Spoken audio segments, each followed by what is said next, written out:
कहाँ रहते और हैं। बड़े रुस्से हुए भी हैं, है ना। ये मैं आपसे पूछ लेता हूँ, लेकिन एक ब्रेक के बाद। Nadreen stay with us. Welcome back Nadreen, रूबरू प्रोग्राम आप देख रहे हैं। ईद के हवाले से हम ये प्रोग्राम आपके सामने पेश कर रहे हैं। आपने खुद ही सवाल किया, लेकिन आप भी बता दें कि जब अब्बास बाशी साहब कह रहे थे कि साडा भी तो बण मेहमान सजना, किसे और उत्ते करिए की मान सजना, ये किसको कह रहे थे? दुआ करें कि आजकल तो किसी का कोई ना ही मेहमान बने। अच्छा। आजकल तो ख़राब है हालात तो, और लेकिन उनका फिक्र बड़ा है, मैं रुसिया न कर मेरी जान सजना। तो आजकल ना पूरा मुल्क रुसिया है। हाँ, हर कोई एक दूसरे से ऊपर खास तौर पर साढ़े बड़े जड़े ने तो बिल्कुल ही रुस्से ने। एक नवाज शरीफ साहब ने बड़ा खूबसूरत जुमला भेजा था नरेंद्र मोदी को अभी उनकी ओथ टेकिंग पे, क्या और नफरत को उम्मीद में बदलें। काश ये कोई साडा वड्डा हो के भी एक दूजे वास्ते खड़ा हो जावे। 3 4 5 वड्डे ने ना, और जिनको वो हैं बड़े कि नहीं बड़े ये एक अलहदा बहस है, लेकिन इस वक्त अल्लाह ने उनको ऐसी जगहों पे बड़ा बनाया हुआ, ऐसा जगह पे रखा। और जब ये बड़ी आजमाइश होती है बड़ा होना, तो वो अगर एक खड़ा हो जाए कि आओ नफरत को उम्मीद में बदले। रुसन दी एक और वजह भी तो है ना, आजकल महंगाई इन्नी है, बजट आ गया, वो बच्चों के दुध ते टैक्स लग गया जी। मैंने तो बड़ा अरसा पहले किया सी क्या कि साढ़े बच्चों का दुध भी पी गए। ये सारे बड़े आप देखें ना, एक तरफ 38 खरब के नए टैक्स, 9,000 अरब FBR को कहा है हदफ, और दूसरी तरफ 3900 अरब की छूट अमीरों को। आप देख लें। और मजे की बात है, बेरोजगारी, महंगाई और गुर्बत के साथ गधे बढ़े। ये आपने कब कहा था कि ये बच्चों के दूध भी, हमारे बच्चों के दूध? ये नवाज शरीफ, ये मुस्लिम लीग की आखिरी हुकूमत के आखिरी दिनों में, ये 2016-17 में वो बड़ा पॉपुलर भी हुआ। और अल्हम्दुलिल्लाह पींदे जा रहे हैं। और हुण तक खुश्क दूध भी साढ़े वास्ते नहीं रखे, लेकिन खुश्क दूध तो वो भी तो इंपोर्टेड है ना, उससे तो टैक्स लग रहा है। नहीं, वो भी नहीं, पहले तो होता सी ना मज्जां गावां तो छड़ दियो, हुण तो खुश्क दूध भी नहीं। तो बहरहाल डॉक्टर साहब ने एक बड़ा बोल इस पे, एमें रुस्या ना कर साडी जान सजना, इस पे आपने अभी फिल बदी बना रहे हैं। नहीं, मैं बना रहा था, इन्होंने बड़ा अच्छा बाशी साहब ने ना आज न्यूज़ का जिक्र किया इसमें। मैं एक कथा पेश करता हूँ और ये हकीकत है। इसमें लफ्ज़ आपका प्रोग्राम का भी आ गया और आज भी, आज इत्तफाक से डॉक्टर साहब यही तो बिल्कुल इत्तफाक से अब्बास बाशी साहब, डॉक्टर साहब मेरे बड़े पुराने मेहरबान भी हैं, मैं ये भी बता दूं आपको, दोस्त हैं हम। तो ये है कि आज तक एंकरों में मैंने तो, आप दोनों के लिए, अच्छा, आज तक आज आ गया टीवी का नाम, आज तक एंकरों में मैंने तो आप सा खूबरू नहीं देखा। क्या बात है, क्या आप सा खूबरू के अंदर खसलतें और दुपट्टा है, वो सारी चीज़ें शामिल हैं। नहीं, वो सारी खासियतें शामिल हैं, अज़मतें। आज तक एंकरों में मैंने तो आप सा खूबरू नहीं देखा, और अगर कोई देखा भी हो तो, और अगर कोई देखा भी हो तो इस तरह रूबरू नहीं देखा, इस तरह रूबरू नहीं देखा। डॉक्टर साहब पहला मिसरा खुशी दी, दूसरी दुख दी है कि अजर तक भी तुसी जे साढ़े तक ही पहुंचे। अच्छा अब्बास बाशी साहब, ये खूबरू और रूबरू की बात हो रही है, और खैर हमारी तो उम्रें गुजर गई, आप नौजवान नस्ल के सिंगर हैं, आप भी कह रहे हैं कि इश्क ना वेखे उम्रा, ज़रा ये मैं ज़रूर सुनना चाह रहा हूँ। और पहला अब्बास साहब, पहला जो आपने इतना दुखी इस ईद के मौके पे सुनाया है अल्हम्दुलिल्लाह, वो ज़ाती दुख है कि हमारी नुमाइंदगी की है आपने? मुझे जाती दुख कोई नहीं है, बस मैंने आपकी नहीं सर, आवाम की नुमाइंदगी की है। जी अच्छा किया आपने, क्योंकि आवाम हमारी बेचारी दुख में है, जी, उसकी नुमाइंदगी ज्यादा बेहतर है।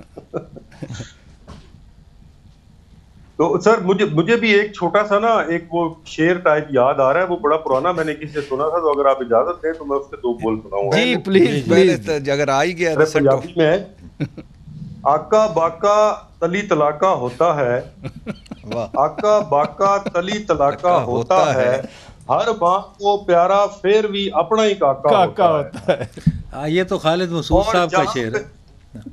हाँ जी। और जहाँ पे आपको डाकू लूटे खुला के, समझो 5 कदम आगे पुलिस का नाका होता है। तो ये बड़ा पुराना मेरे माइंड में आ गया। अच्छा, मुझे तो वो सुना है ना जी कि इश्क ना वेखे उमरा, क्योंकि आपने ये इधर खूबरू और रूबरू की बात हो रही है, और ये खास तौर पे हमारे लिए है कि इश्क ना वेखे उमरा, यानी एक उम्मीद हमें है। जी जी बिल्कुल, आप सबके लिए जी प्लीज। इश्क ना वेखे उमरा, इश्क ना वेखे दाता, हो जेड़ा ला लवे एक वारी दिल, हाँ फिर की नींदा की राता। इश्क ना वेखे उमरा, इश्क ना वेखे दाता, जेड़ा ला लवे एक वारी दिल, हाँ फिर की नींदा की राता। हो तैकू दस्या यार मैकू सोहना लगदा है, ओ जेड़ा रंग भी तू पावे तथे बड़ा जचदा है। हो तैनू तकिया बिना दिल नहीं लगना, तेरी दीदा साड़ियां ईदा ने। तैनू तकिया बिना दिल नहीं लगना, तेरी दीदा साड़ियां ईदा ने। वाह जी वाह। डॉक्टर साहब, आपने हम दोनों को खूबरू कह दिया। मुझे लगता है अब्बास बाशी साहब हम तीनों को कह रहे हैं कि इश्क ना वेखे उमरा। आपके किसी नए इश्क का तो नहीं उनको पता चल मुझे गया? वो देखे नाम से शाह लतीफ़ के जो शागिर्द भी थे, बहुत बड़े सूफी शायर थे, सचल सरमस्त, सचल साईं, उन्हों का शेर है कि अच्छा, इश्क ना हुंदा बुढ़ा भाਵੇਂ ਬੱਗੀ ਹੋ ਜਾਏ ਤਾਂ। ਵਾਹ ਵਾਹ, ਉਹਨਾਂ ਦਾ ਸ਼ੇਰ ਹੈ ਕਿੰਨੇ ਸਾਲ ਪਹਿਲੇ, ਉਹਦੇ ਤੋਂ ਫਿਰ ਸਾਰਾ ਚੱਲਿਆ ਕਿ ਇਸ਼ਕ ਨਾ ਉਮਰਾਂ ਵੇਖੇ ਔਰ ਨਾ ਫਿਰ ਅੱਗੇ ਚੱਲਦਾ। तो ਜ਼ਿਕਰ ਚੋਂ ਜ਼ਿਕਰ ਹੋ ਗਿਆ। मेरा ख्याल है कि कुछ फिर बजट और बकरियां का जिक्र कर जी प्लीज, क्योंकि आए थे बकरा ईद दे रेफरेंस नाल ही ना जेड़े सी मना एग्जैक्टली और असि भी वैसे पूरी कौम कुछ लोग आगे बकरे ही हैं। ये होई दसन लगा मैं। ये है जी बकरा ईद पर बीवी की फरमाइश। अरे वाह वाह, बकरा ईद पर बीवी, ये बाशी साहब के लिए नहीं, कबल अज यानी ईद का ये वाक़या कि बकरा हो गोरा चिट्टा, बकरा भी गोरा चिट्टा, बकरा हो गोरा चिट्टा सुतमा हो नाक इसकी।